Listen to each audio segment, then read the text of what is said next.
this is the Macquarie obelisk in Macquarie Place in Sydney, and it is part of a very old tradition, possibly a very, very ancient tradition, and that is that it marks the centre of the world. In that case, that when the Australian colonies were set up, Governor Macquarie arrived in 1810, said from this point all roads in the colony would be measured. So it formed the centre of the world, and that makes it a navel stone or an omphalos, or very similar to Benben stones, which are also connected to obelisks, such as in ancient Egypt, where this centre of the world goes to their creation story, and also practice, in centres of temples. But this is a Kaaba obelisk, probably about 200 kilometres, maybe a little bit less south of Sydney.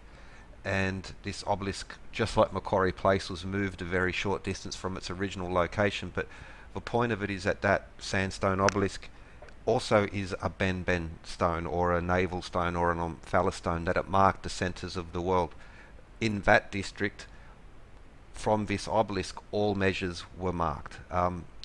Just outside the post office, now what happened was that not too long after that, all measurements were taken from the post office, the GPO usually, because of commerce travel and because postmen were paid by their distance travel. But this centre of a world, or these marking stones, this is the centre, this is where you measure things from, is pretty much a constant. It's very practical, but it has connections to much older traditions, Baetyl stones, Omphalos or navel stones, Umbilicus as they're sometimes called, but also linked with Benbens. And that'll be the feature of this particular video. The famous image Vitruvian Man, which is by Da Vinci, but it's an illustration of a much older description from the Roman architect engineer Vitruvius, who's talking about the symmetry of the temple being related to the proportions of the human body.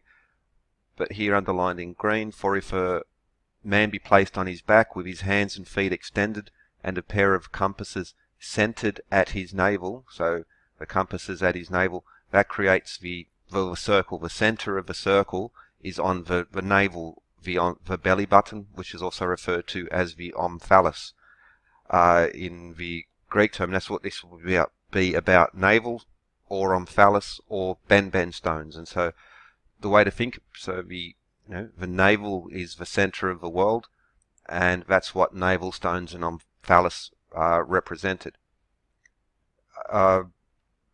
As we saw those examples here in Australia, like the Kaaba obelisk or the Macquarie Place obelisk, they were the centers of the world. These, you could call them sacred stones, were the center of the world, where all measures were taken. So that, where do you measure from? From the center.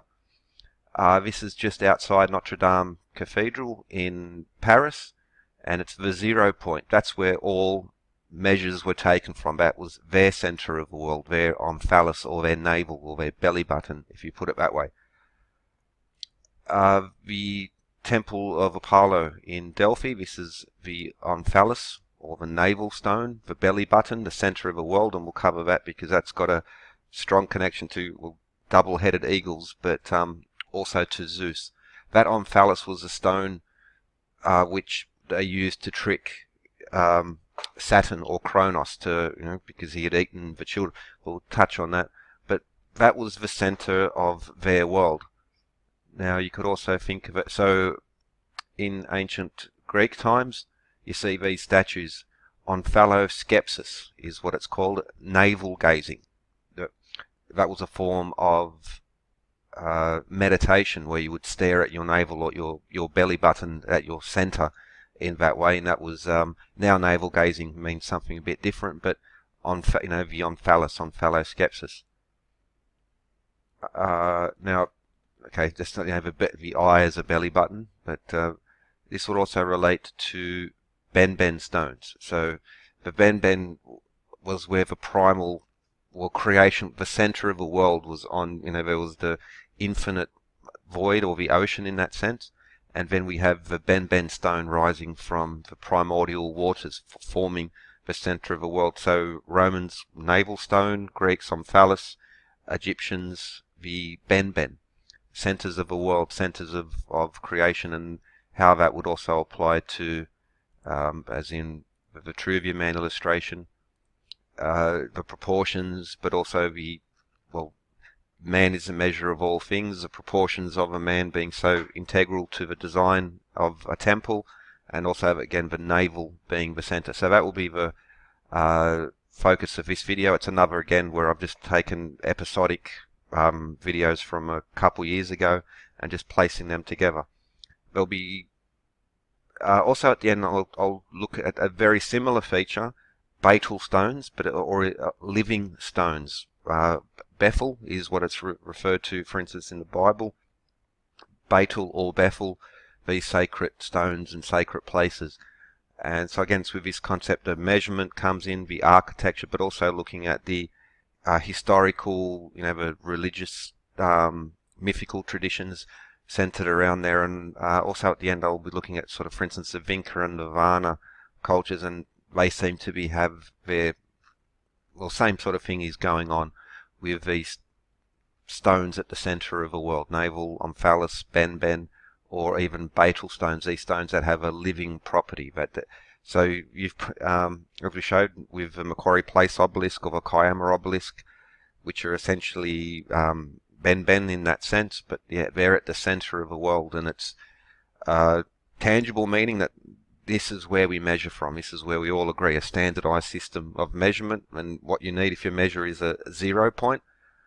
And I won't include those, but I've done some video, like that's on the pyramids, I'll do them separately, but I think there's a 0 point right at the door of the Caffrey Valley Temple, where it connects to the Caffrey Causeway, but I did a long series on that, so I won't get, but just this concept, Omphalos, navel, Benben stones, measurement, center of the world, and yeah, so that'll be this particular video. And I just want to say thank you. The last couple times I've posted these videos, I've watched a little bit of it. I've on the live stream, and then I've gone to bed because it's usually quite early in the morning by the time I've finished and posted them.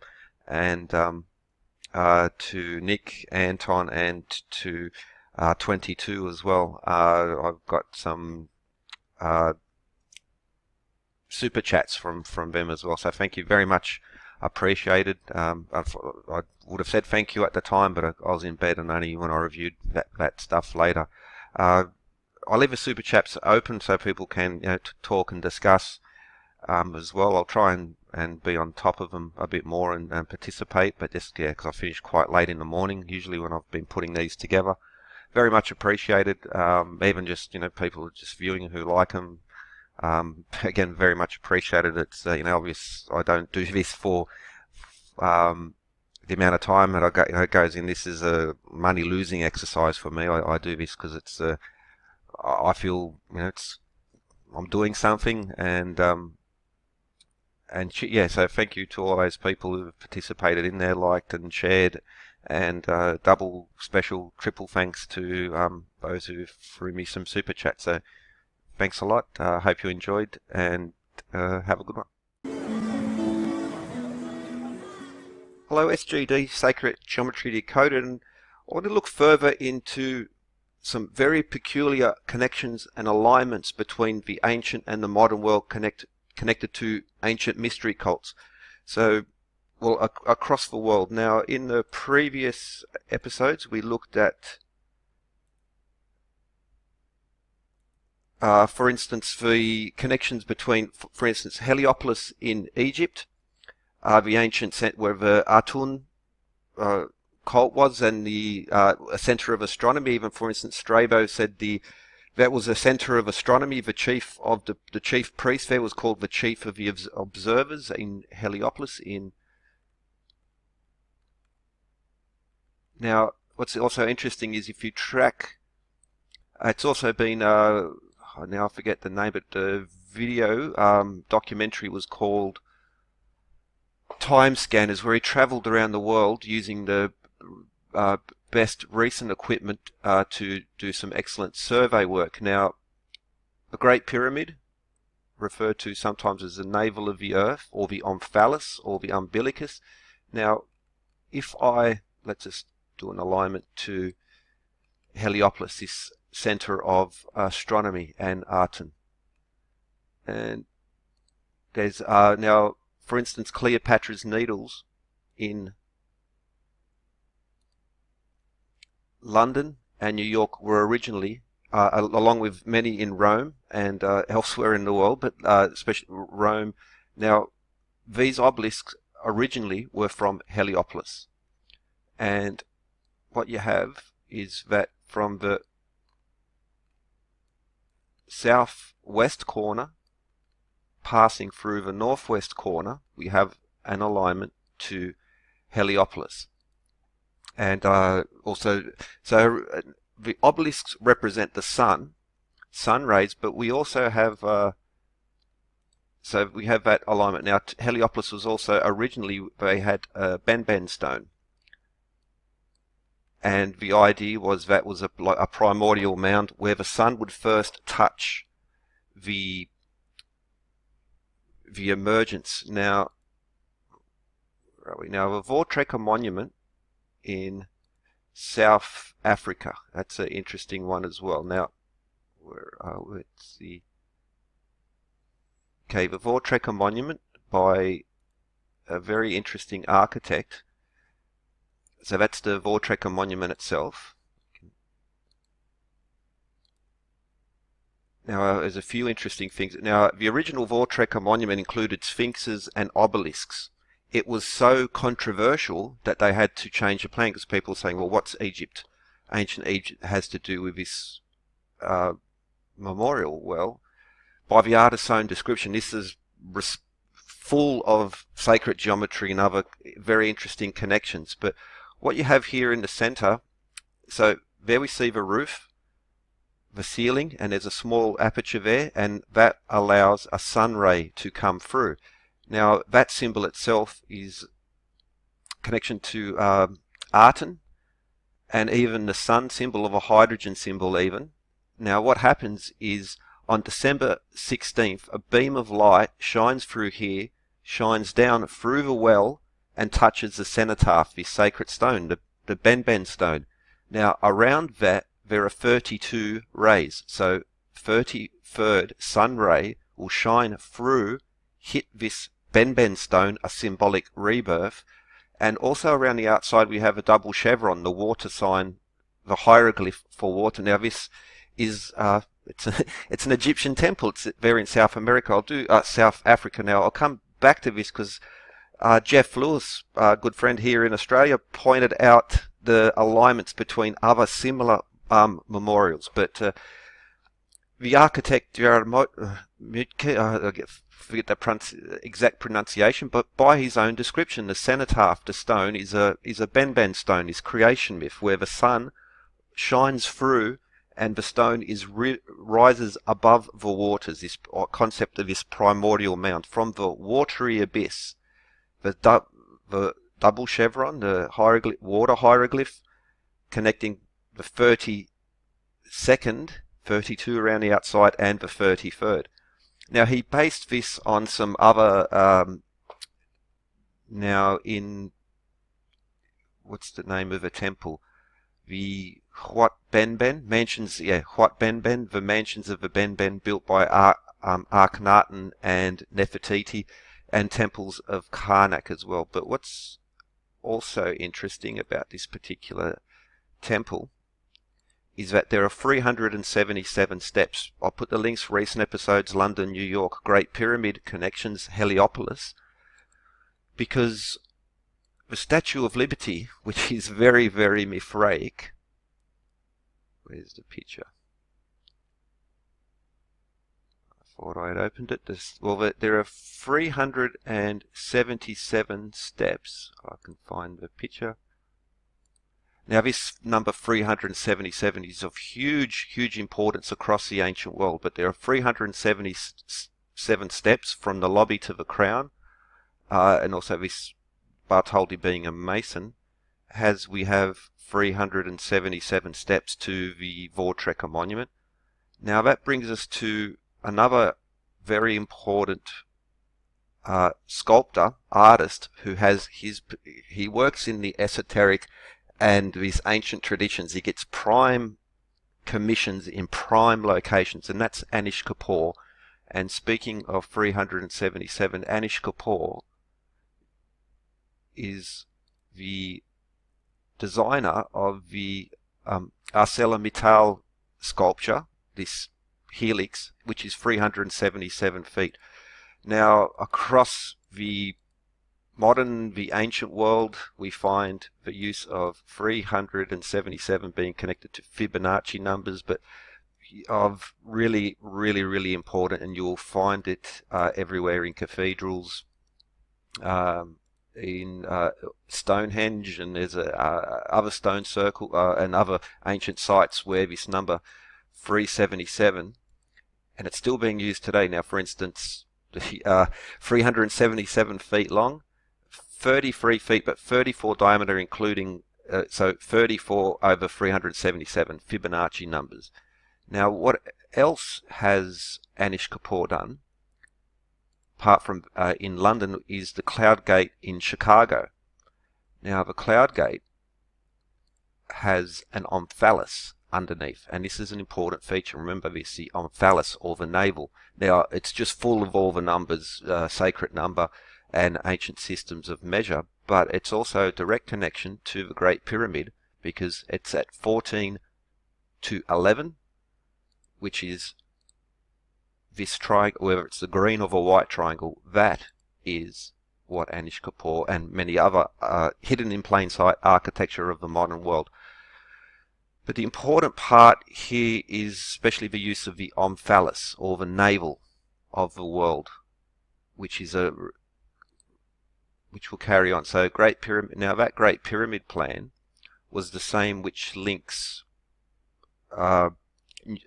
London and New York, so links in the description to that, but centers of the world, centers of power, and especially the use of these important stones. So Great Pyramid connection. So for instance, that's that pyramid, that same Anish Kapoor and others, Albrecht Dürer, that's 14 to 11 or 11 to 7. If you use the whole triangle, but the right angle triangle, 5 proportions. And of course that obelisk originally in Heliopolis, then they were moved to Alexandria and Pharos, where this alignment is. And then if we go over to the London stone, or Cleopatra's Needles, we see how that alignment brings us to this important feature. Now, the London stone is now worth looking at, because we can get rid of these angles. So the London stone, again, links in the description, previous episodes, because there's a bit there. So we've Cleopatra's Needles, or the London stone, which passes through the Mithraeum, Watling Street, through the Greenwich Observatory, which is so important. And centers of these links will be in the description. There we have the London stone. Now we need to look at, okay, the London stone. It's important. Now there are different, okay, I mentioned the 32 around the 33 at the Vortrekker and the Benben stone there, and the Mansions of Light is also connected to Akhenaten and Nefertiti. Well, we have the City of London being the centre of the 33 boroughs, the 33rd at the centre being the City of London and an alignment. The London stone, it's very old. It's a bit mysterious, but what we see that refer to at least to 1188, that it's a millennium or a milestone, a centre from where measures are taken. London is at the centre of the British Empire. City of London is at the centre of London, and the London stone at the centre of the City of London, which brings us to all roads lead to Rome.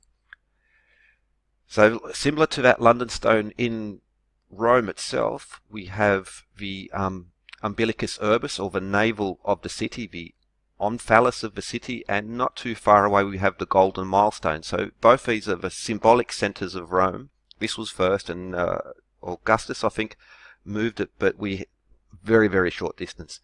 So all roads are measured from this site. Milestones, millenniums. Now, here in Sydney, we have the Macquarie Place obelisk, originated by Governor Macquarie. This obelisk to record that all the public roads leading to the interior of the colony are measured from this obelisk. We even see, so there's a connection there. So just like the golden milestone or the Umbilicus, now Umbilicus or Navel or Omphalos, which brings us to the Temple of Apollo in Delphi, which was the center of the Greek world, or a center of the Greek world. Omphalos Skeptis, navel gazing.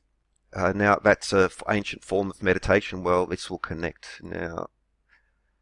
One of the original references in the Greek tradition to the Omphalos was back to the Titans and the Olympian gods. Kronos ate all his children except for Zeus, who was saved. Now, to save Zeus from this fate, Rhea fed Kronos on Omphalos. She put a stone, wrapped it in swaddling clothes to make it appear as a baby. He ate it, then he vomited out his children.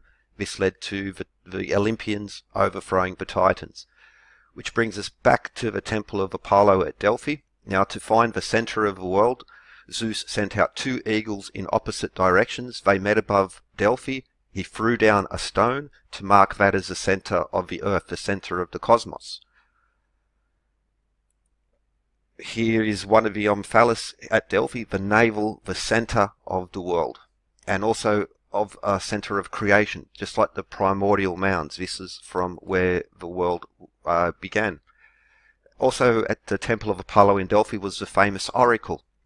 Above the forecourt of this temple was 2 eagles met above, and they also had Novi self, the Pythia, Python, oracle of Delphi resided here at the center of the Greek world. Now, also mentioned now 2 eagles meeting above one another. You can find this symbolism carrying through for the Masonic tradition, Kersha, and very strong alchemical connections. There is suggestions that John Dee took chippings from the London stone for his alchemical experiments, but we find the double-headed eagle like a constant in Western Christianity, also all the keys of the Hierophant, that's something else, but also important even in Islamic tradition. Ancient stupa here in Pakistan, and we have the double-headed eagle as well as Corinthian columns as well. Now, but of course the double-headed eagle and the Hittite Empire, which brings us back to this Novi self, the 2 eagles meeting above the Temple of Apollo at Delphi, where we had one of the navels or the centers of the world. I'll do more. Okay, more to come. This will be first, but as seen in the movie 300, King Leonidas went to the oracle at Delphi, asked the oracle, know thyself, and we'll carry on in the next episode. So I'll be following very shortly. Have a good one. Hello SGD, Sacred Geometry Decoded. This will be part 2 in this subset of the series, looking at important stones and alignments and how they connect back to, well, ancient Egypt and other places. Now, for instance, New York and London, we have Cleopatra's Needles, originally from Heliopolis, down in the ancient Egyptian connections into these important stones. And some other interesting, some alignments. So I already mentioned the proportions. So the Great Pyramid times 1,000 gives us this lovely set of connections, and that in itself leads us to some very curious alignments to London, which would also link especially to Mithras and other traditions, to New York as well. So centers of power and how they join together, and important stones connected therein emerging from Heliopolis. Now, obelisks represent sun rays. They emerged, later versions of the Benben stone, is described in, well, several places in ancient Egypt, actually several important places across the world. And so London, the navel of the world, the center of the world, and how that will join up to, well, many other interesting connections. And so we go to, okay, let's first go through the Omphalos itself, and well, over to London and the London Stone, a very curious, interesting place. Now, City of London, where the London Stone is one of 33 boroughs. It's the central borough of London, and touched on it, but earlier at previous episode I mentioned the Voortrekker Monument in South Africa, and there's a nice link. And then we also have the Anzac Memorial here in Sydney, which follows a similar theme.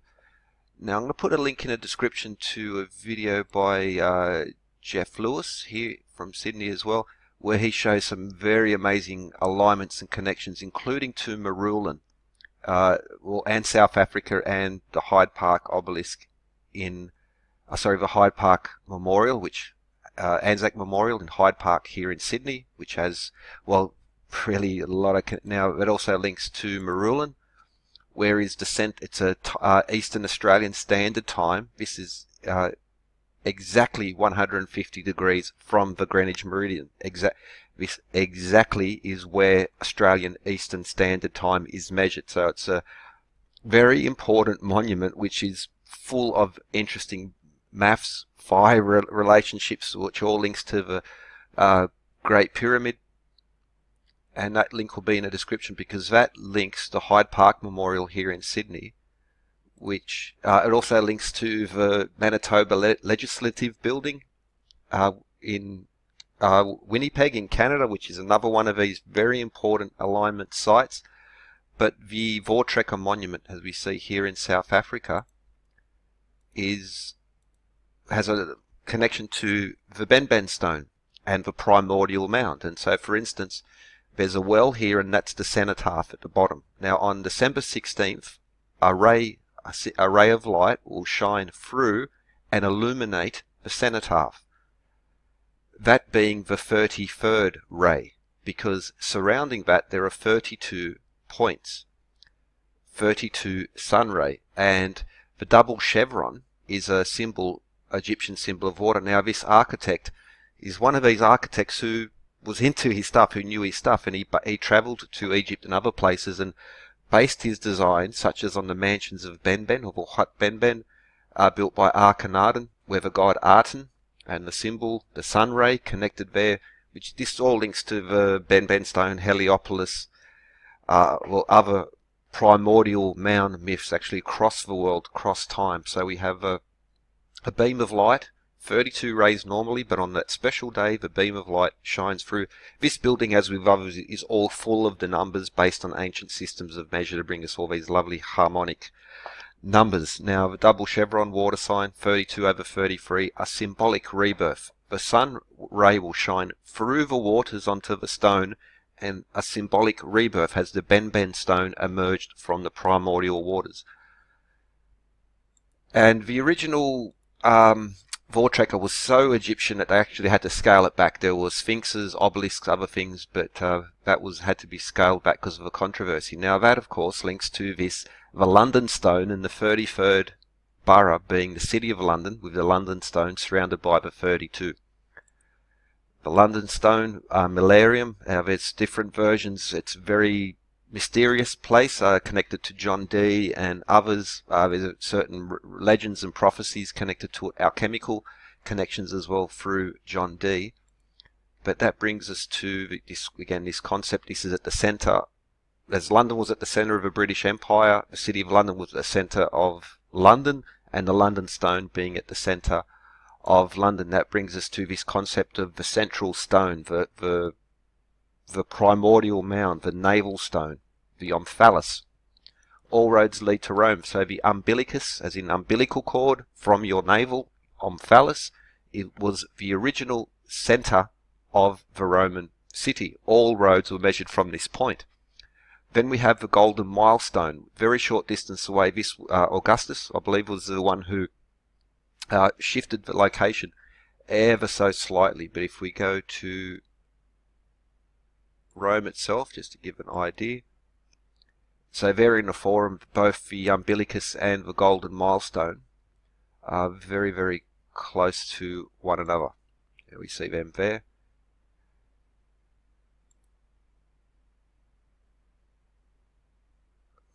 Okay, Golden Milestone, all roads lead to Rome.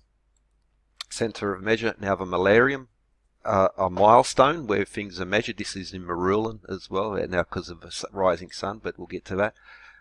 There are pretty much all major, it's a survey point. Now, all roads lead to Rome, which brings us to the Temple of Apollo at Delphi, which will connect to the London Stone, or other, for instance, in Washington and other places where you have this very, very important, the navel, the Omphalos. And here we see the center of the Greek world before the rise of Athens. And the Oracle of Delphi was centered here at the Temple of Apollo. Now, Omphalos was an ancient meditation technique. You would observe your navel. Now, it's got a bad connotation, but this... so, the Titans versus the Olympians. The Omphalos was the stone of the baby Zeus, who was fed to Kronos, made him vomit up the other children who had already eaten. Thus was the rise of the Titans. Now Zeus sent out two eagles in different directions, and they met each other above Delphi, making this the center of the earth, and he threw down a stone to mark the location. That's the navel stone here at the Temple of Apollo at Delphi. Now there are nice links, and I'll get to those, but especially with Vitruvian Man. That's a Da Vinci design. Look, man is a measure of all things, Great Pyramid, 5 proportions. So the baby Zeus, the Omphalos, the stone, well, a baby has their Omphalos, their navel is at a 1-to-1 ratio, and then as you grow, the Omphalos turns into a 1-to-5 ratio, which is incorporated in the pyramids. So many other ancient sites. Again, we see Fibonacci numbers. There's a lot of the legends contain beautiful math, cosmic importance. Okay, well, I mentioned the so to the Vortrek monument there are 377 steps. Previously, I talked about the Mithraic connections at the Statue of Liberty. I've done some videos. Like, again, this is all by the numbers. All your harmonic, very important numbers are here. And there are 377 steps from the lobby to the crown. This is being a very important number. But back to the Omphalos stone. We can close those up. And so the baby Zeus 1-to-1. And then to the phi ratio as the developed point. Now, the navel being the center of the earth, the primordial waters, the primordial mound, and this which connects across so many civilizations. So the Temple of Apollo at Delphi, Know Thyself, was inscribed above the entrance to the forecourt. The movie 300, for instance, was one example of how important the oracle was. So even the Spartans would go and consult the oracle, ask the oracle. However, so it's so often in movies done like Phi and other things, they know what they're doing in these movies, and they incorporate these very important the numbers and but the traditions too. Now, for instance, in the movie of the Matrix series, he would go and visit the oracle. Well, what's Know Thyself written in Latin above the door? Know Thyself. As was just at the Temple of Apollo at Delphi. You notice the two eagles on either side as well. I've done a video also on the Matrix and filmed here in Sydney. They even photoshopped certain buildings into certain scenes, and these buildings are a very, very important esoteric tradition. The numbers, the symbols, it's just, especially to Zeus, and it's just always there. Now, the Temple of Apollo at Delphi, we have the Omphalos navel stone on the outside. We also have one on the inside. I recently, as I was looking this up, I come like ancient aliens. Apparently this is a double helix. Clearly they don't understand how a double helix works, because it's not. It doesn't.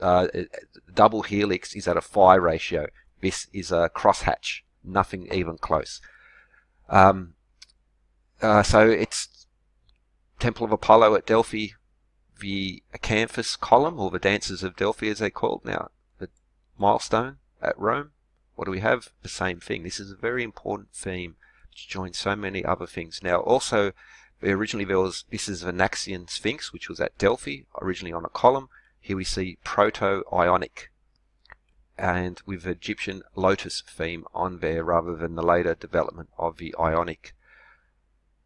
Columns, now that relates again to masonry because we have the Ionic, the swirls, we have and the Corinthian based on the Acanthus, and we have the Doric column, and there we see Proto-Corinthian, Acanthus, the Proto-Ionic, and the temple itself has Doric. So Doric, Ionic, and Corinthian, which are systems of measure as well. Now, Naxian Sphinx, the Delos, so the Omphalos was originally placed on top, and it too was on a pillar here at the Temple of Apollo at Delphi, a center of the world. Which brings us to Athens and the famous Parthenon, but in the ceramic quarter, which was next to the gates to Athens. All roads lead to Rome. All the roads to Athens led to this part of the city where the ceramic quarter was centered. And a couple of years ago they found an Omphalos there, as well as a well, which is a nice link. But so Athens, Rome, and the Temple of Apollo at Delphi, in this concept, all roads lead to these points. Now, also in, as I mentioned, the Omphalos being so important in architecture, and the books of architecture of Vitruvius are one of the foundation stones of Freemasonry as well. You'll see the discussions of so much, but the navel, the Omphalos being the center of so many things. Rapa Nui was also referenced to navel of the world. This is an important, it's like a almost Jungian concept. But speaking of the Roman Umbilicus, the center of the Roman world, the center of Athens, and the Omphalos, or the navel stone at the Temple of Apollo at Delphi.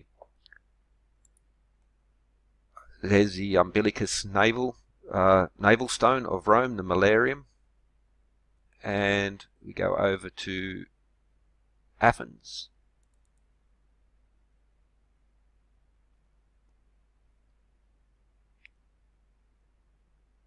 There we see the location there, and we go to the Temple of Apollo at Delphi, another Omphalos navel stone, center of the world.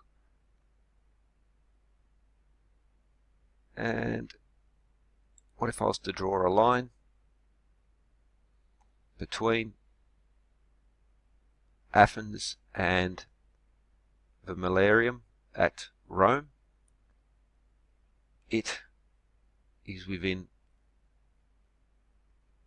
1/5 of a mile from this. Now I've got some more to come on this, but it is very, very, very close between those linking. But there's more to this. I just the stones, the linking connections. Have a good one. GD, Sacred Geometry Decoded. This will be part 3 of this series, which is a sub-series of another collection of uploads I've been putting together. But we'll be looking at the Omphalos and navel stones and centers of the world. So the concept, for instance, previous episodes looked at the navels of the world, such as financial, political, meteorological, the center of time, and GPS, London, but also how that connects to New York, and how this alignment arose from the Great Pyramid alignments. Now, this is the navels or centers of the world, and how they are so important in finance and politics to this day, but also historically centers, very important centers of the world. And this emerges from this pyramid angle, which in itself points to, so we see from the Great Pyramid, if we use those, so that's times 1,000. We've just multiplied the length and the base of the pyramid, the slope length and the base of the pyramid times 1,000 to get these, not just some. This is a very, very important thing because this connect later. Now, they took us to Cleopatra's Needle in London and to the London Stone and these important centres of, and this Mithraic centre, which is such a lovely connection to the Statue of Liberty in New York, having Cleopatra's Needle as well. I ended with an alignment from the Omphalos in Athens, which goes through the Temple of Delphi, the Delphi Temple of Apollo, where the famous oracle was, and to the Umbilicus Urbis, the navel stone of Rome. It's just so happy. So at Delphi, it doesn't pass right over the top. It's about 300 meters from there, which over that distance is an extraordinary thing. But the angle of offset, so the margin of error, which in these things the margin of error always contains information. Sorry, it's taking a little while to load there. But that is 0.18 degrees, which is 10.8 seconds of the compass, or 10.8 minutes of the compass, or 648 seconds of the compass. Now, if you are familiar with Eratosthenes, the shadow, which he cast 7.2 degrees, or 25,920 seconds of the compass, this is 648 seconds of the compass, precessional numbers.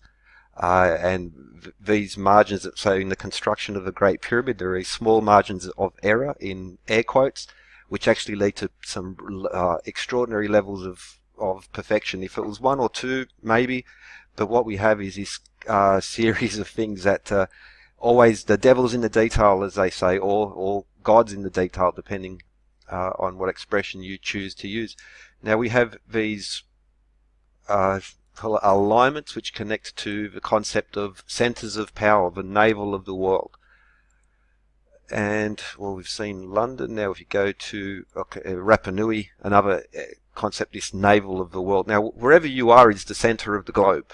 You know, there is, it's, but where are the political centres of power, and especially connected to these ancient enigmatic sites. Now, for instance, all roads lead to Rome. We have the Umbilicus Urbis being originally where all roads led to and where all roads were measured. Now, a very short distance away, one of the emperors set up the Golden Milestone, again the symbolic centre of the Roman world, from where all the miles were measured.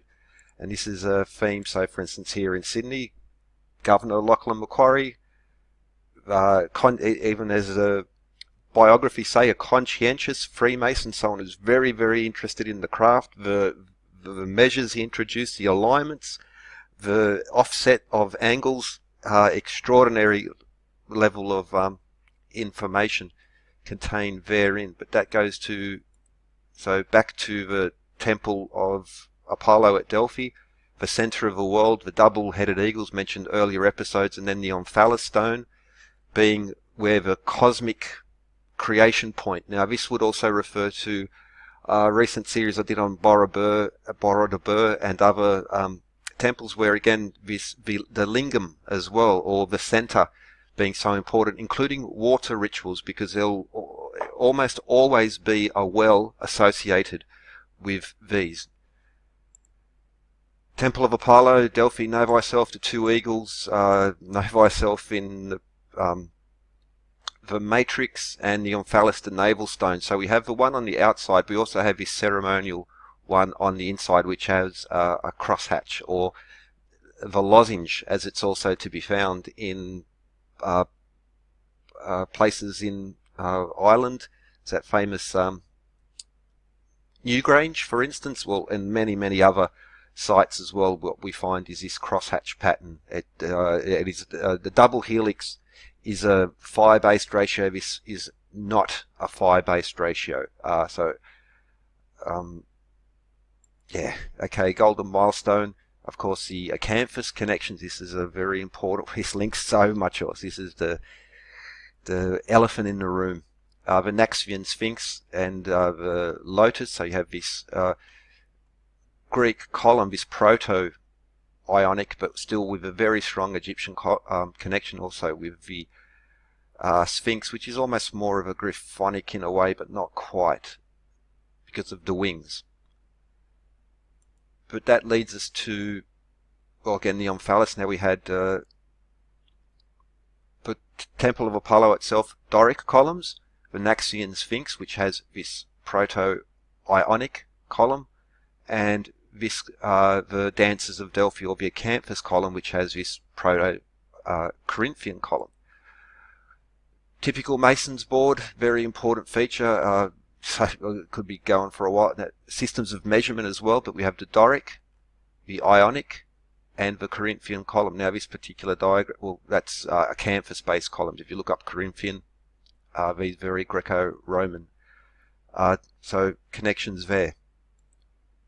Now which sort of come back to Athens, where we see Parthenon on the Acropolis, and where this Omphalos was found at the northern gates of the old city where the ceramic quarter was. All roads lead to Rome, etc. Now the Omphalos, or the Umbilicus, being so important to sacred architecture, as is described in Vitruvius, which was the basis for this description of his famous Vitruvian man. Man is the measure of all things, a common theme with temple constructions. Now the Vitruvian man also has beautiful series of connections back to, especially exemplified by the more modern esoteric occult as in hidden knowledge. And this is what this is, part of a tradition of hidden knowledge, because at times it's dangerous. Hypatia was killed by the mob. Giordano Bruno was burned on the stake. But this brings us to this very important stone, another stone, the Salamis stone, which is an ancient conversion tool which includes Doric and Ionic, and also this allegedly modern English foot is built into this. But what's more, so the stone itself is partially broken. However, we can find the rest because the Umbilicus, the center point, is measured in there. Now, this is Vitruvian man based on Vitruvius. Vitruvius also described the perfect proportions of Doric, Ionic, and Corinthian columns in there in his works, 10 Books of Architecture. So we see the Umbilicus being the center, the axis of symmetry, which again is so important as being described in these ancient texts when it comes to architecture. This will connect to Vashta, Shastru, and others, for instance, ancient Indian architecture, but the Umbilicus. Now, why is that also important? Well, we have a lovely series, but it's that's a 2-to-3 ratio. That's the Vesica Pisces. Bang, sacred geometry right there. But it's also the square root of 3 Egyptian raw cubits, and the square root of 3 is also embedded into the Vesica as well. Perfect geometry and extraordinary connections there. Egyptian raw cubits, which are the basic unit of measure for all the grand pyramids, and these connections to so-called modern English, but also ancient units such as Doric and Ionic. And the Samian foot is also in there, as in the island of Samos, Pythagoras of Samos. So what happens if you overlay the Salamis stone onto the Vitruvian man? Well, what do you get? You get all nice, the points just fit. It's just extraordinary connections. And from the Umbilicus, the Omphalos, the navel stone, man is a measure of all things.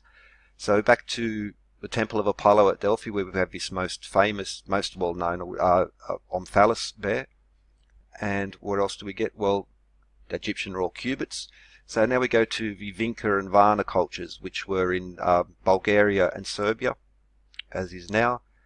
And Omphalos, we have 2 there. Actually a few more, but this is the best picture I could find. This one is on display at the Sofia Museum, and this was a recent find in the Vinca. Now, how does that connect? This is some items found at a gravesite of the Varna. Now, this particular bowl, which you might recognize as but it is 1 Egyptian raw cubit wide. 1 Egyptian raw cubit, which is pi over 6 meters. Very important. Now, the Vesica, so this rectangle here is the Salamis stone, a 2-to-3 ratio, has all this lovely music in it. And of course, this gold plate also has 3, 4, 5 triangles. Now, many pyramids, but for instance, Khafre's pyramid, the 2 to 3 Vesica-Pisces ratio is there. Once again, 3, 4, 5, the first of the perfect Pythagorean triplets, also used by Egyptian rope stretchers in survey. What else is in this gold plate? Well, we have the angles of the Great Pyramid, 7 to 11 pi proportions are embedded in there, and of course the Great Pyramid built on Egyptian royal cubits, which will all link up. So you can just invert that also in there, and that's where we have our one of our starting points, the pyramid to Pharos and to Port Said. Cubits, 2 to 3 ratio as in the Salamis stone, and the Great Pyramid proportions once again. So Vinca, or the Omphalos there at Delphi, and we're doing a big loop. We're going to come back to some very important stuff. So global centers of power, Heliopolis in Egypt. Okay, so that's where these obelisks were originally set. Then they'll move to Alexandria here in Pharos, and then they'll move to London and New York, current global centers of finance and politics, capitals of the world. Formerly, Rome was the capital of the world, and that is one of the best places. If you want to see some obelisks from Heliopolis, that's where you want to go, because there's only one left there. There's also a stub of one, but there's one standing obelisk in Heliopolis left over. World capitals, Omphalos now. Where is another? So after the fall of Rome, the Western Empire collapsed, and then the Eastern Empire became the Byzantine Empire, which was centered in Constantinople, current day Istanbul. If you want to see an Egyptian obelisk, go to Istanbul. The Hagia Sophia, one of these masterpieces of sacred geometry and just architecture in general. And what do we have? An Omphalos stone, or a navel stone, beneath the center. Now, the navel of the world, capitals of the world, Jerusalem. And this will be linked, so Rapa Nui, okay, so we have the Omphalos, navels of the world, Jerusalem, the center of the Judeo-Christian world, and we'll get to the Islamic world as well, but let's stick with the Judeo-Christian for the moment, because if we go back, we see a lot of these old maps. What do we have? Jerusalem at the center of the world. Jerusalem at the center of the world. And it's sort of, and it like it is, because again, this is a good map because it shows how Europe, Asia, and Africa do all meet at either Egypt and the Great Pyramids here at the top of Africa, but Jerusalem is, you know, a interesting point where the center of the world. The Church of the Holy Sepulchre, one of the most important Christian sites in the world, and what do we have? We have an Omphalos, the center of the world. The Dome of the Rock, formerly where Solomon's Temple was, and they had this column of smoke that connects to the Axis Mundi, or to the Yggdrasil as well, this column, which is a similar theme to the navel or the Omphalos, but that's built on the foundation stone, and the foundation stone is at the very center of, well, and we'll get to that, because that is another center of the world, and that will lead to, well, the Omphalos, navel of the world, Egypt, but here we have another center of the world, and what do we have in there? A stone. And the alignments between Jerusalem and Mecca, well, so capitals, centers of the world, more to come. Have a good one. Hello, this is SGD, and this will be part 4 of a series looking at the Omphalos, or the Umbilicus, or navel stones, or Benben stones as they are called, and previously, so of course links in the description, and the connections to these very specific important places featuring these very important stones, but also how it connects to the Great Pyramid. And we'll come to this because Heliopolis, the city of the sun, a sun temple, but also, well, this will connect, but in this particular episode, so anyway, okay, we're looking at these places as centers of power, centers of the earth, and how these all important stones, both in the ancient and the modern world, for instance London and New York, connect, and how this concept can, or the Omphalos, which is navel, or the belly button, umbilicus cord, and well, some very interesting historical connections, and they feature these. But we're going into more. But in this episode, so just a review, especially the Omphalos at Delphi being this very important one, not the most important, actually the Benben stones, Nefertiti, Akhenaten, but Heliopolis and Atun Ra, the sun gods, but the navel stone, the center of creation, primal mounds. Now I'll also put a link in the description to Ninth Heretic, who's been looking into Africa and South America and some other places off the stone building map, but their use of primordial mounds, because whether it's the Benben stone or this Omphalos, this is a primordial mound, a center of creation, a center of the world, which has so much to do with the emergence of the water, from the earth from the waters, which is also a familiar theme in Genesis. From the waters these things emerge. Now, in this particular episode, I want to be focused on the East. And by that, I mean, so this has been centered around the Mediterranean and Europe. But now I want to go over to places such as Taxil or Sirkap, Sanchi Stupa, as well as Borobudur Temple in Indonesia, and how these have the same themes running through them. There's a focus on, like Sumer doesn't really get enough attention, even though the advanced maths that were there. Egypt seems to be the center. Well, it sort of is, but what we see is actually a long historical tradition across the globe. And so in Taxila or Sirkap, which is this very important place. Now, this is part of the Kushan Empire, Bactria, and it has a lot to do, as we'll see in a moment, the transfer of influences between certain cultures. So, for instance, the Greek and Roman world were the recipients of knowledge from Egypt, from the Mesopotamia, from the Twin Rivers, Mesopotamia, Persia, also from the Far East and through India. Now, for instance, the Romans had a port down here, and they did a lot of trade with it, huge amounts of trade with India. So where there's a trade of goods, there's also a trade of knowledge. But this trade from east to west extends quite a long way back.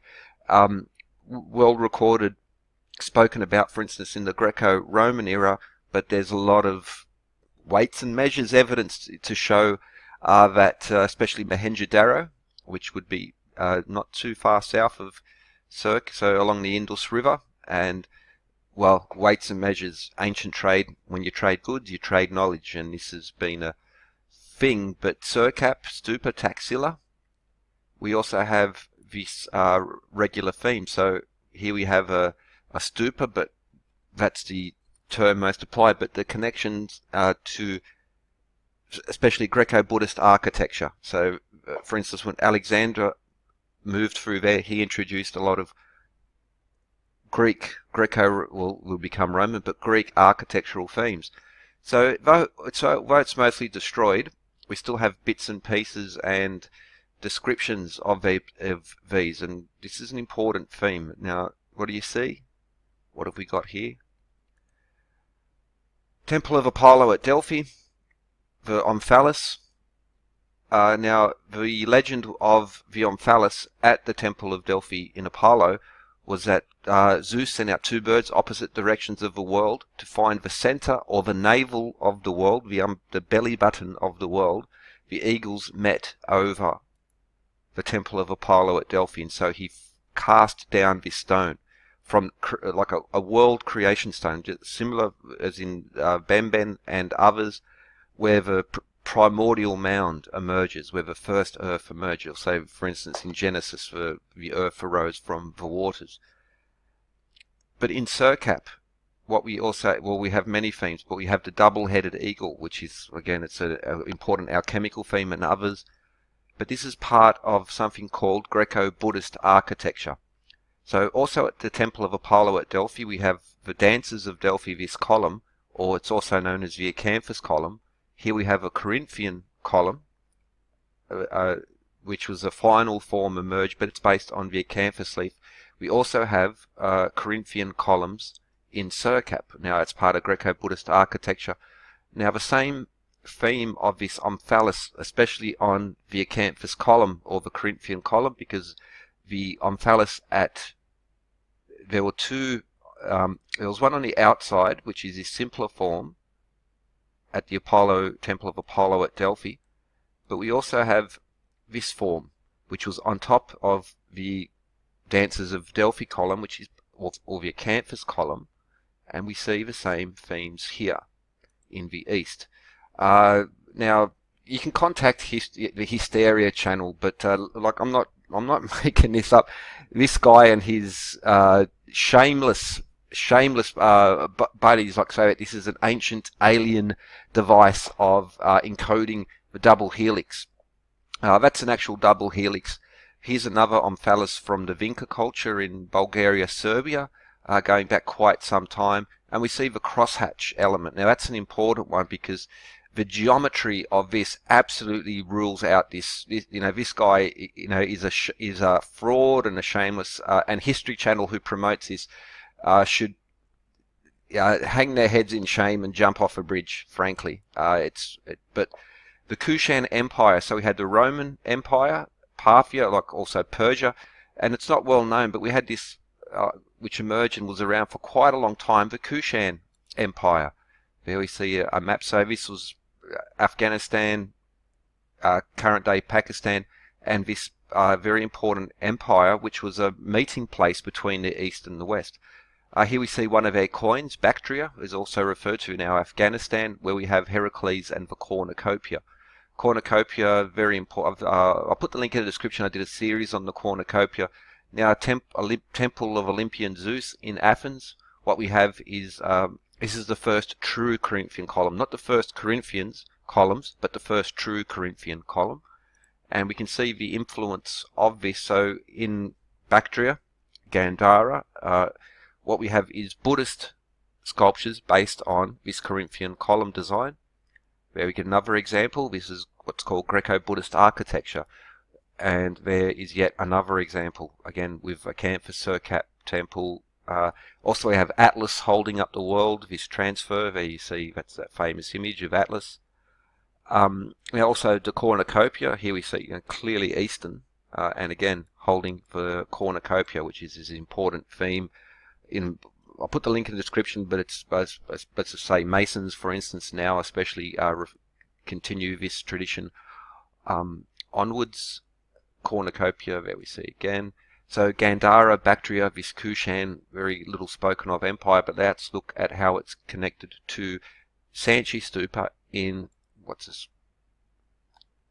North central India, Sanchi Stupa, which is also a repository of this ancient, well, it's astronomical archaeoastronomy connections, and again this reference to the stupa and the references to the Omphalos, but also we see connections between the East and the West. For instance, what we see is Greek Phrygian cap and also Greek musical instruments, so that's to commemorate the opening. So we see again travel and trade much more connected, much older than what most history would like to admit. There's this thing that that they all developed individually, but again we see the griffins, griffonics being a constant theme, still to this day used in esoteric architecture, for instance here in Sydney, and this as well can be, well, it's in the Roman world. So this one here in Sydney Library, based on the temple of Antonius and Faustina, and well, what's there in the centre? Acanthus scrolling once again. But now let's go to Indonesia, Borobudur, way over here, and again we see this connection. Now I'll put a link in the description to a playlist where I went into the connections again. So we have a mandala and a stupa in the center once more. Now here's another example of a mandala. Consider the Omphalos, the navel stone, the center of the world. It's centered on the navel. Now this connects to a very ancient, Vitruvian man as drawn by Da Vinci, based on the Roman architect Vitruvius. Protagoras, man is a measure of all things. Much of what Vitruvius got was Greek, and the Greeks got their knowledge from other earlier civilizations. Now that same concept of the navel, or the Omphalos, the Umbilicus, or the Benben stone, the center of the world, being the center of man, man being the temple plan. Now, for instance, the chakras, where we see the navel, again being a reference to this tradition. Now, Omphaloskepsis, navel gazing, was an ancient Greek form of meditation. Now it's a bad word, but it was an ancient Greek form of meditation. Here we see, again, this transfer of knowledge. The Greeks were considering converting to Buddhism. And you see that in Pythagorean schools, the connections, Eastern religious, reincarnation, for instance, being so important a concept in the Pythagorean traditions. Let no one who is ignorant of geometry enter my door. But we also see that alchemists would use, again, these same themes to encode some of their mathematical and alchemical knowledge as well. Because if you're reading, whether it's the Kaaba or these older texts, what you actually find is on the top layer you have this, let's say, for the profane, but if you dig down a little bit deeper, there's math and science concealed there underneath for the initiates. Know thyself. The Vastu Shastra is an ancient, very, very ancient form of architecture which goes to the Hindu and the Vedic traditions.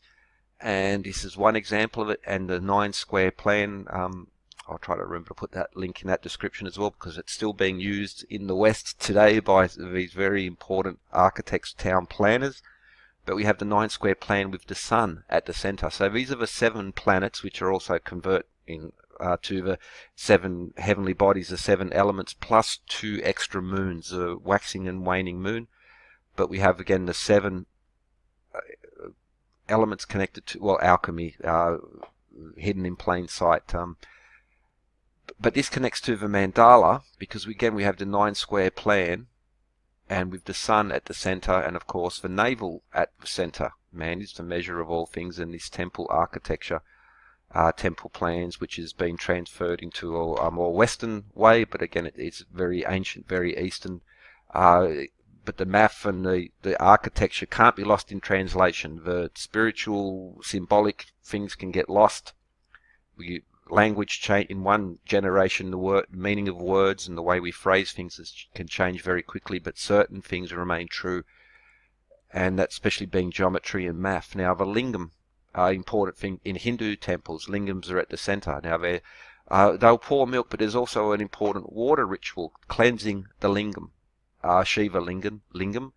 But in Athens, it was recently uncovered an omphalos there connected to a well. Wherever there is an omphalos, there is a well connected to it, because again there's a ritual basis in there, and water and fire, because this represents fire as well, the sun. So again, the sun at the center of the temple connected to a water cleansing ritual. And this will link to the Benben stone, the original Benben stone. Later they become represented as obelisks. But what we have is the original one. Notice the 2 birds and the snakes here. And the Bennu, or the phoenix, the firebird as well. But the connections to the sun and these other themes, which join all these cultures together in a beautiful, beautiful way. And so more to come, but for instance, the temple of Apollo, the sun god, at where we have these Omphalos famous ones at Delphi, we have the sun and the Vastu Shastra, ancient Hindu, Buddhist traditions, as well as the Benben stone, Heliopolis, Sun City, the temple of Ra Atun, the sun. Hello SGD, Sacred Geometry Decoded. This will be part 5 in this series on the Omphalos. I'll put some related videos in the description, and also links to the previous episodes of this series. Now, let's begin. So, the navel of the world, or the Omphalos, is the navel or the belly button of the world, the center of the world. And it is a consistent common theme across cultures across the world. So, for instance, Mount Kailash in Tibet is referred to as the navel of the world. These cross-cultural connections are interesting because, firstly, for instance, a navel stone or umbilicus, or a central stone, is a point from which all roads are measured. Now, Mount Kailash is a point from which all the rivers run, which is a very similar theme, but it also resembles the famous Omphalos, for instance, at the Temple of Apollo at Delphi, or the Benben stones of Egypt. We have a similar feature, the center of the world, but also the center of creation. For instance, in Genesis, we have the waters, and then the sun, and the land rose from the waters. And the first place that the sun touches the land, this creation point, is so similar to the Omphalos in Greek tradition, but we also see it in other cultures, or the Benben stones of ancient Egypt. Cusco in Peru is also translates to the navel of the world. So just like Mount Kailash in Tibet or Peru, we see the navel of the world. Rapa Nui, Easter Island, another one of these enigmatic places, the center of the world. Rapa Nui translates to the navel of the world. And this will be a repeated theme. For instance, Piazzi Smythe pointed to, but the pyramid, now the exact geographic land center of the Earth depends on your method. However, in some methods, the Mercator projection, for instance, the Great Pyramid of the Giza Plateau, is at the geographic center of the world. But again, where is the geographic center of the world? It is where you are standing. That is the actual center, and that's why these different cultures have the same theme, because it's where you are. It's well, something else to consider. But again, this is a common theme, the centers of the world. Previous episodes I looked at where's the modern center of the world now. Well, you could say New York, or you could say London. They're the political, financial capitals of the world, and these other places, whether it's Egypt or Rapa Nui or Cusco or Mount Kailash, they are the center of the world. So in a sense, now, Great Pyramid of the center of the world, but let's go back to the Temple of Apollo at Delphi. And okay, so that was the center of the Greek world, the Temple of Apollo, the Oracle of Delphi. This was one of the centers of the Greek world, and where we have the Omphalos, the navel stone, marking this as the center of the world. And to them it was, and there's lots of examples. But for instance, we see this coin sitting on the Omphalos. This is an Omphalos from the Isle of Delos. Now, the Isle of Delos was the birthplace of the sun god Apollo, as well as the moon goddess Artemis, otherwise known as Diana. But the sun god Apollo, the temple of Apollo, Apollo was the sun god, but he was also the god of prophecy, music, and other things. Now, the Oracle of Delphi was also known as the Pythia, from where we get the python. So this Omphalos at Delos, which was the birthplace of the sun god Apollo, the god of prophecy, and we see the connection with the python or the snakes there, which would be an important theme. So the oracle or the prophetess of Delphi, Apollo, the sun god or the god of prophecy, Pythia, python, and those connections there. Now, there are for instance, this picture is interesting because the Oracle of Delphi is mentioned, for instance, in the movie 300 or the Oracle in the Matrix, but there was more volcanic activity at that time, and the fumes which emerged from there were said to put her into a trance, and that was how she was able to access this prophecy. The plutoniums, which was another interesting ancient sacred sites, or various ones around, and that they also had fumes emerging from there, but that's a separate point now. But there's also an Omphalos at Athens, which connects to the python. For instance, I think it was Plato who speaks about that there was at the Athens, the Acropolis, the Parthenon, they would feed a python sacred honey cakes, but that connects to the lozenge, this important pattern. Now, let's go for it. Let's have a look. So at Newgrange and sites across the ancient world, but as far afield as Ireland, you'll find this lozenge pattern, this crosshatch, which connects to this particular theme. But let's go. So we have Pythia, or the python, the oracle of Delphi, connected to snakes, as in the Omphalos of Delphi.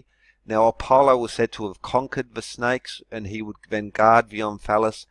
Okay, well, let's not go too... So, the temple of Apollo at Delphi, where we have this Omphalos, the navel of the world, the center of the world. Now, Zeus connected to the thunderbolt, but also the eagle was one of his important symbols. He sent out two eagles in opposite directions. They met above Delphi, marking the center of the world, and then he threw down this Omphalos, this creation stone, cosmic center, which will connect to Eastern traditions. In part 4 I went into some of this, but marking centers of the world in the Omphalos. So the Vinca culture in modern day Bulgaria, Serbia, they also, amongst so many other cultures, had this Omphalos repeated theme, the navel. And note the bird here is an important theme, which is a repeated theme across multiple cultures. So the Omphalos, it has connections to birds, such as in the temple of Apollo and the birds there. Also to the snake, as in the Omphalos and the python and the snake, connections to the prophetess, connections to Apollo, the sun god and the god of prophecy. Apollo and Artemis, the moon goddess, or Diana, or Apollo, the sun god, were the children of Zeus. But Vinca culture, connections to birds, snakes, and the sun god. Now, if we look at the Benben stones of Egypt, now what were the Benben stones? They were the primordial mound of creation.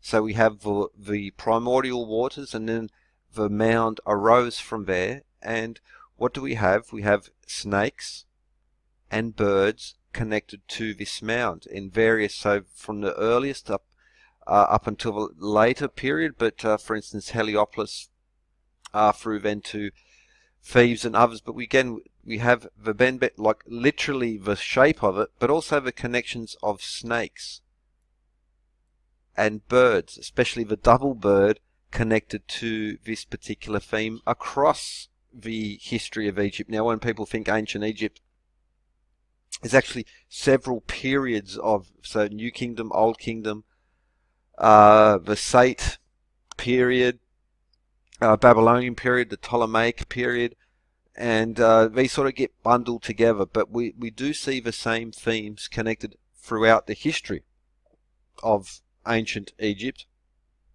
and especially through the Benben stone, and we see cross-cultural connections. I'll put a link in the description. Ninth Heretic has gone into, especially into ant mounds. So whether it's in South America and in Central and Southern Africa, the same concept of the primordial mound, which is, again, Genesis book 1, the waters, and then the first sun, and then the earth emerging from the waters, which is a consistent common theme across cultures across the world, connecting birds and snakes. For instance, ant mounds, as I mentioned, Ninth Heretic has done some lovely work on this, really deserves a lot more attention, but it doesn't mention certain themes and so doesn't get that attention. But ant mounds connected to snakes, snakes will actually live in ant mounds, and these themes of the primordial mound, and even mounds across the world will so often be next to rivers. So Heliopolis in Egypt was said to be a mound which even during the flooding of the Nile would stay above the waters. And down in Sudan, the Kush period, so for instance the Sudanese for a time ran Egypt, Nubians, and one of their important mountains there was also referred to as the Benben stone, the primordial mound. So there is not just one, there are actually several primordial mounds, consistent common theme, linked to snakes, birds, and the sun god, as in the sun first touching the primordial mound, or the Benben stone, or the Omphalos, or the navel, being also a central point of measurement. So the Benben stone, the primordial, pardon the typo there, the primordial mound of creation, where the sun first touches the earth, or the navel, the center of the world, the Omphalos, the belly button, connections to the double birds and the snakes, which is a theme you'll see in so many other places. So for Vinca culture, and Greek, the bird connection to the Omphalos, or the navel stone, the center of the world, where the cosmic creation point, which links to the mandala or the Vasta Shastru, this very, very, very ancient Hindu architectural text, but also connecting to the snakes, a common theme. So even in Garuda and the snakes, for instance, as well, but that's another one. So birds finding the center of the earth, the snake connected to the primordial mound, the sun rising to mark this point of creation, and which brings us to, say, Heliopolis and the Great Pyramid being essentially Benben stone. So the original Heliopolis Benben stone was shaped like this. Then it became an obelisk during the Middle and New Kingdom, but also the pyramid and pyramidions, these pyramided caps being connected to the Benben stone, or the primordial mound, or the Omphalos, or the navel of the world. The capital of Egypt moved throughout different periods, and that would be considered the navel point, or the Benben, or the Omphalos, from which all points were measured, centers of power. Just like New York and London and these connections still now, where we find these Heliopolitan obelisks moved to there, and they're also aligning through the pyramid in this awesome way. But obelisks, pyramids, the Benben stone, where the sun first touches the earth, emerging from the primordial waters. For instance, there are points at the Giza Plateau and the pyramids would be flooded, and so the pyramid would be surrounded by water, very much emerging from the primordial waters. Which brings us, also mentioned earlier episodes, the Voortrekker monument in South Africa. Gerard Modique, the architect, there are these a handful of architects which do these very important monuments. Now, we have the same theme. So on the ceiling of the Voortrekker monument, there's an aperture, and on a certain day, a sun ray will come down and hit the cenotaph, the sacred stone. It is surrounded by 32 rays. These rays reflect the double chevron, the sign of water, by his own description. And these very select, very educated architects who build this, well, the connection. So we have 32 around the 33rd point. On a certain day, the sun touches the Benben stone, emerging from the primordial waters in a literal and symbolic way. The double chevron sign, the waters, a symbolic rebirth as well. Sacred geometry, the weights and the measures of this temple, a consistent theme. Now the Voortrekker was based on the Wat Benben, which were the mansions of the Benben built by Akhenaten and Nefertiti. Now it's also worth mentioning the double chevron also lovely matches the entrance to the Great Pyramid. Nefertiti and Akhenaten were written out of history. Akhenaten does not appear in the King's List of Egypt. Under Rosicrucian tradition, Akhenaten had a vision of light, and he is Moses in the Rosicrucian teachings. But Akhenaten, he changed the religious practices in Egypt, and then his name and Nefertiti were basically scrubbed out of history because he's almost set up a monotheistic sun cult religion.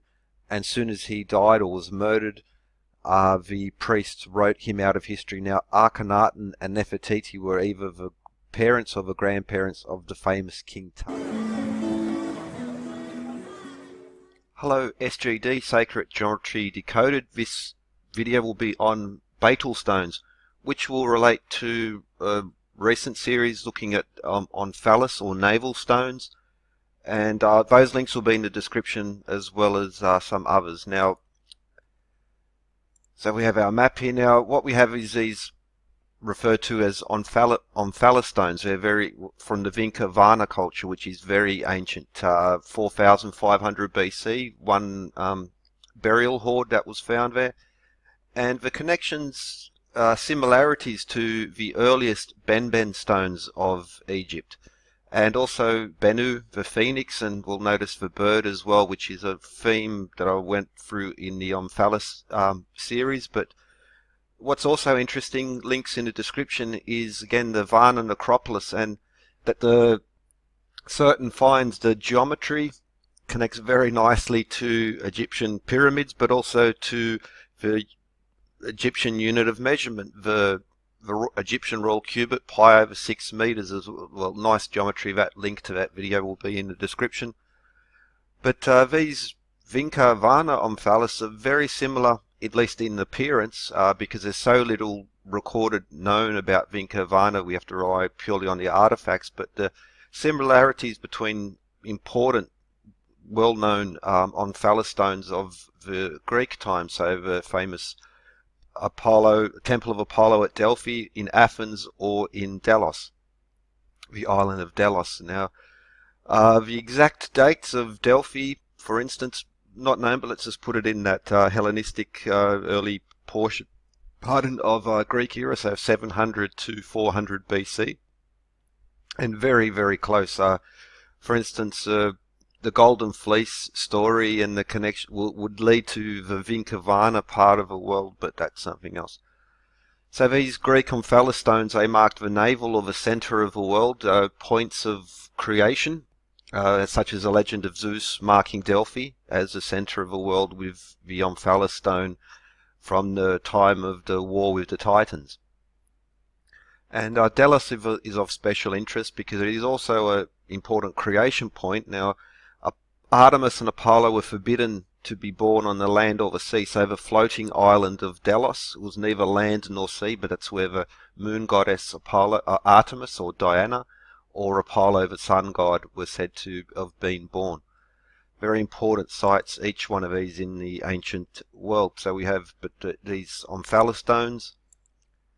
Now you'll also find them, for instance, in the famous treasury building of Petra. Now in there, so there we have nearby we have this niche with a very similar to your typical Omphalos conical stone. But there's also another stone which has a bit worn and weathered, but you can still get the idea of the snake wrapped around the Omphalos, or the navel stone. So there's a comparison: Delphi and Petra in Jordan, and Petra and the Delos version. Now, because of course Petra, the treasury building, it's clearly, it's very Greco-Roman entirely in design and decoration. But also from that part, now Petra of course is a very ancient site, but at least those parts are. Now what's interesting is that from this part of the world around Petra, we have this this Roman coin here showing this temple. Now that's from Emesa, now Homs in Syria, and that is a Baetylus. And this is the feature. What is a Baetylus stone? So this stone was taken to Rome, and it was set up. So Omphalos, we have the Millennium Golden Milestone, the center of the Roman world, and the earlier Umbilicus. Now both of them, they're less than a stone's throw from one another, but they mark the center of the Roman world. All roads were measured from there. But okay, that's an alignment which would lead to goes through Delphi and to the Omphalos in Athens. But in this region here, what we also have, that's so these were naval centers of the world, Omphalos stones. The Elagabalium temple set up. Now there's some contention. So basically this Baetylus here was brought from Syria, and there is some discussion as to whether the Syrian sun god was also imported and whether it replaced Sol Invictus. That's argued over, but still the connection to the sun god and to this important places, and this Baetylus, which was set up an important stone there. Now, what is a Baetylus? Also known as a Baetyl or a Bethel or a Bethel, from the Semitic word Bethel, house of God. They are sacred stones that had an essence of life, that they could, just like the Omphalos in Delphi being a center of creation, or the Benben stone being a center of creation, these stones had life-giving properties connected with procreation and such things. What's interesting that this Baetylus brought from Syria to Rome is described as a black stone. and likely it was a meteorite, especially because meteorites were highly valued black stones because of the iron content. So, for instance, here you see a black stone or a meteorite, high iron content. So, before the Iron Age, iron artifacts were widespread, but the Iron Age really describes a period where iron production went into an industrial scale. Iron was in use widely across. So, ancient Egypt. 3300 BC, roughly, what we have is this iron bead, and it was a meteorite iron.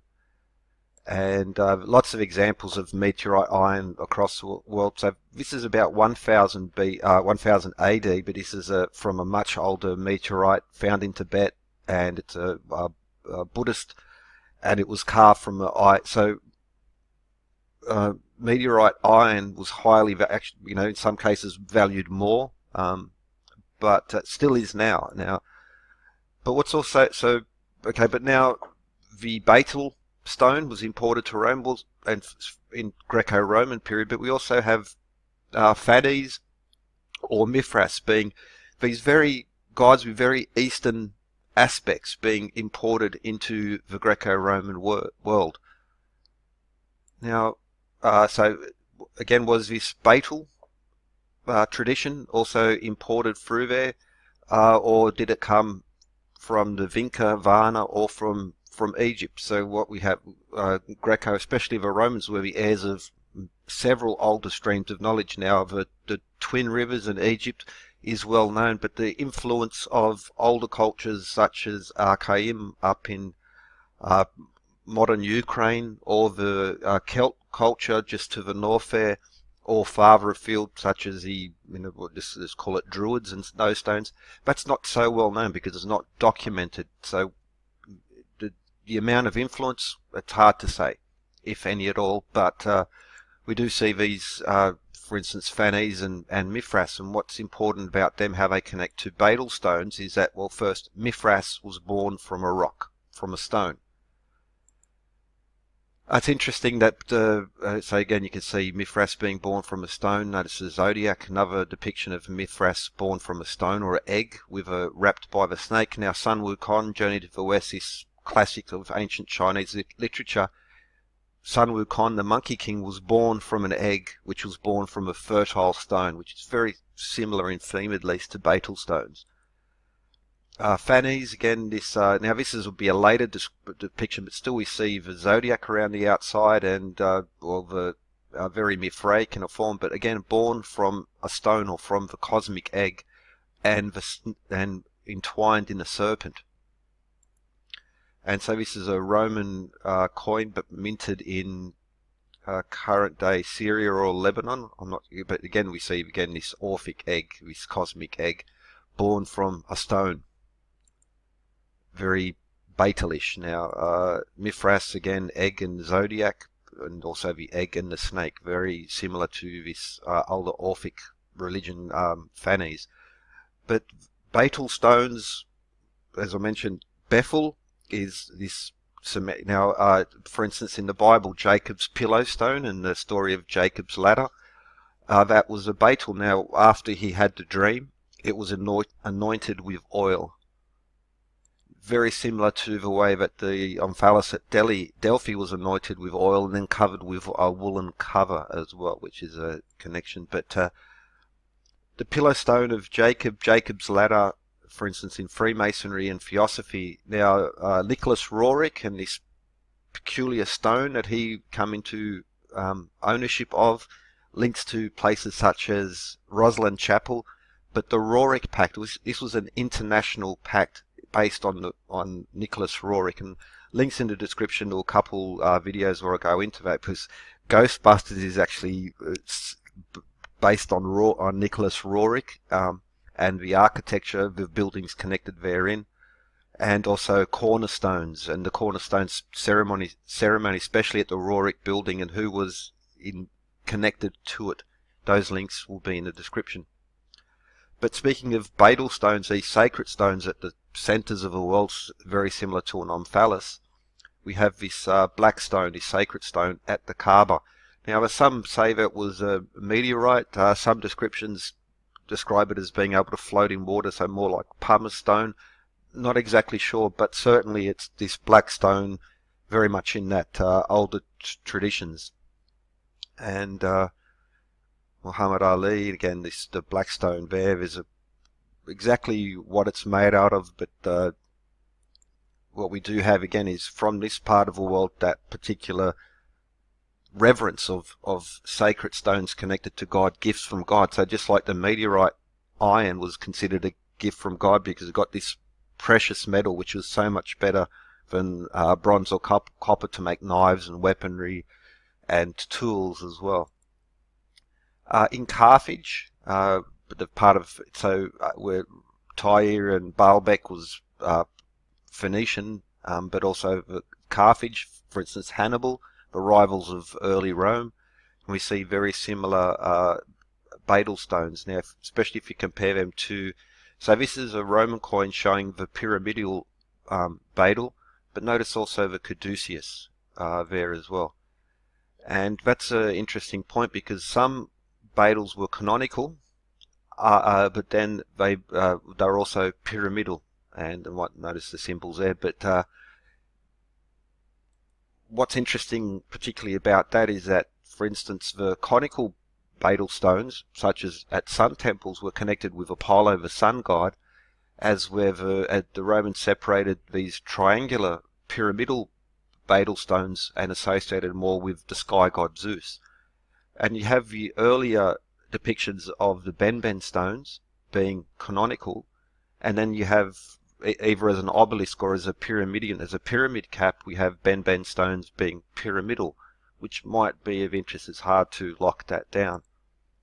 But so links will be in the description to related videos on the Omphalos, as well as some of those, for instance, on the Nicholas Roerich stone, the Roerich Pact, and other ones I've mentioned earlier. Anyway, more to come still on this because it's unexpected. It's sort of led into many other areas, alignments, centers of the world, the Omphalos stone, distances and arrangements. It's to both the ancient and the modern world, for instance, London and New York. I'll put those links in the description as well. For instance, the Heliopolis obelisks, Cleopatra's Needles in New York and London, the connections to Mithras and others that in plain sight. But with that, hope you enjoyed and have a good one.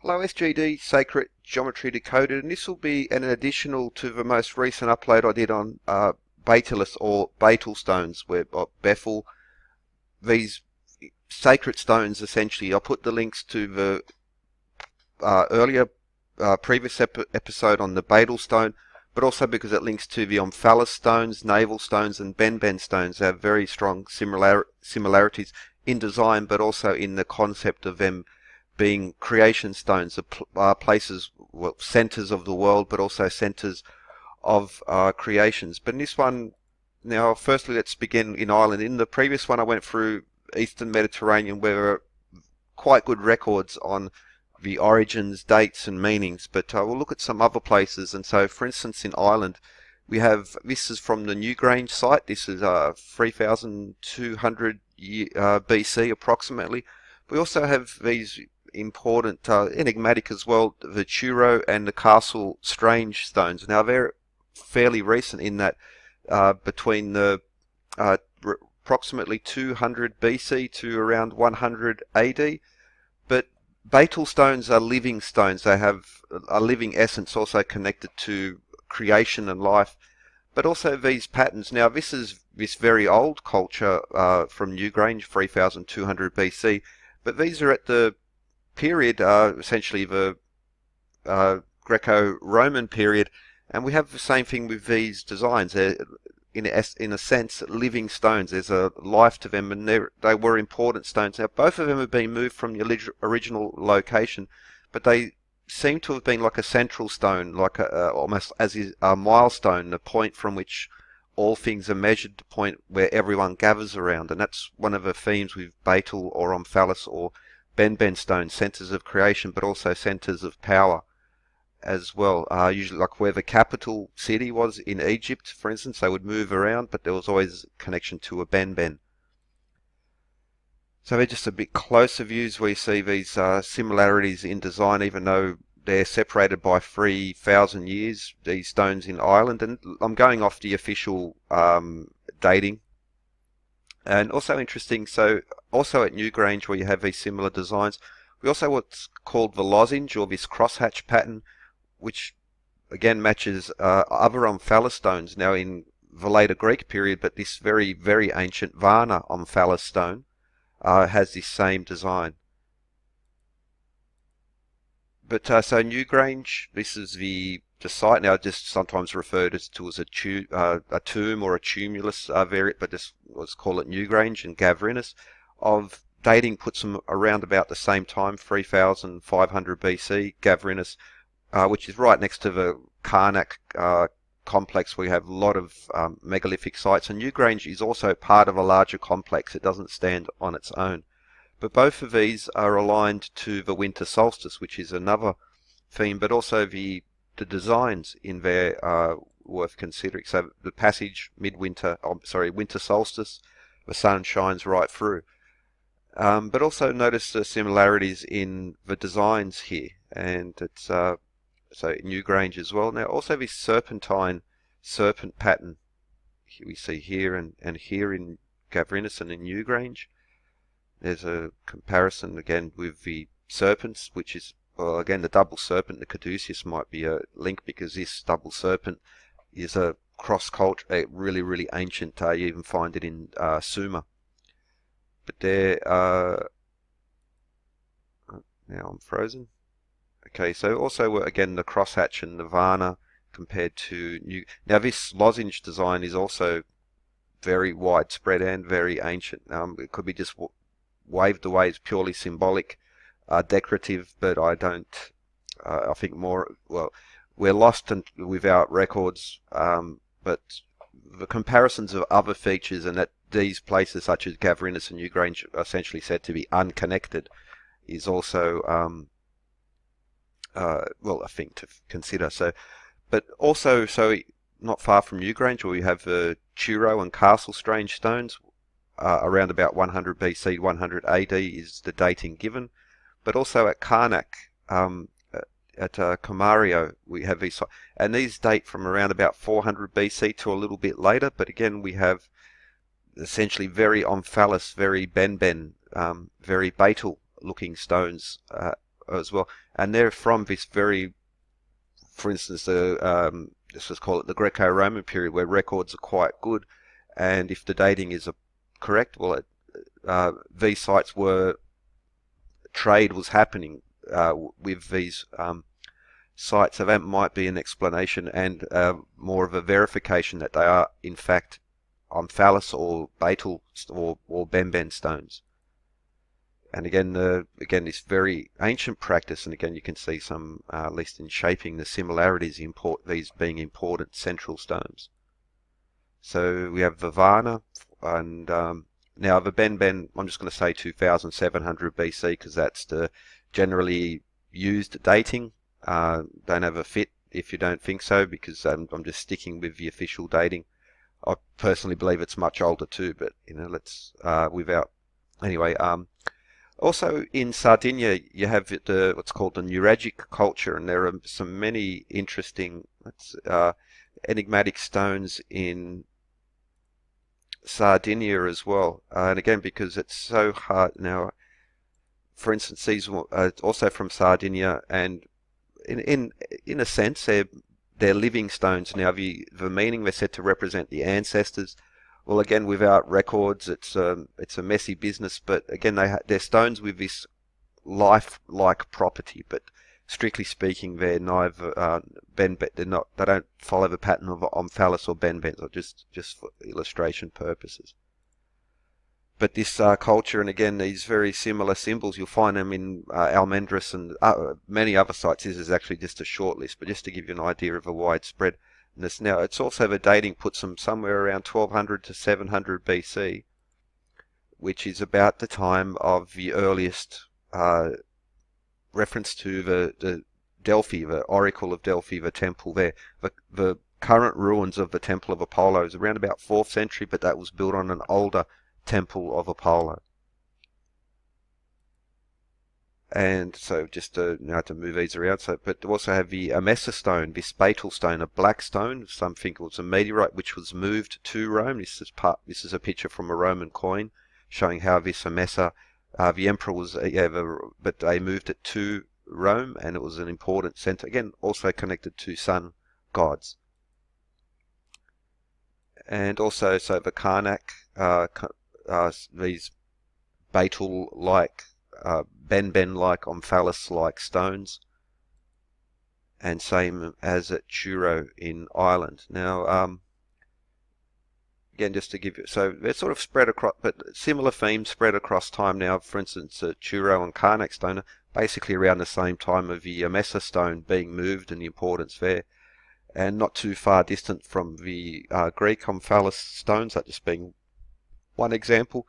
And it's also just again, for instance, yeah, these connections to Newgrange and Gavrinus are tenuous, just on observation. So again, without without clear records, it's going to be a Sisyphus type struggle. But the comparisons between Newgrange and Gavrinus in these designs it still remind, because this constant theme of the serpent, the creation mound, whether it's the Benben or the Greek Omphalos design, again, so with these serpentine patterns, and also to, for instance, the Orphic and Mithraic. So, for instance, is it Phanes or Phanes? But again, born from the egg, or the cosmic egg, or the stone. And again, with the connection to the serpent there, and even in the again we see the cosmic Orphic egg, which also with Mithras being born from an egg or born from a stone, and also the connections with the serpents. So again, this is just observations. Like some things are fairly well recorded, and we can be certain-ish amongst other things. But so this Neuragic culture from Sardinia, even the timing, so it's not actually that far away. And there's even some suggestion that the Sardinia where did the Hyksos emerge from? These sea peoples, that could be one. It's suggested by some as one possible area, but also from France is another, or France and Spain as it is now. But again, so just observations really more than anything. So I wouldn't use revealed or exposed or finally explained in some sort of click. But just following on. So links will be in the description to the previous episodes, the Omphalos stones and some Benben Baetyl stones, and just observations. So anyway, hope you enjoyed, found it interesting, and have a good one.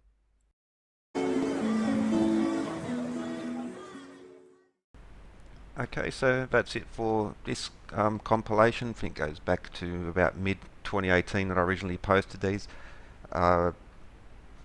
Of course, they don't cover everything that could be said about these things, but I hope you enjoyed and hopefully got something out of it. Maybe if you're interested, like a road to research and look into, or try and stick with things that aren't as covered as much as they're not famed, or I don't want to use the word fat, but they're not the main area to look at. So again, hope you enjoyed.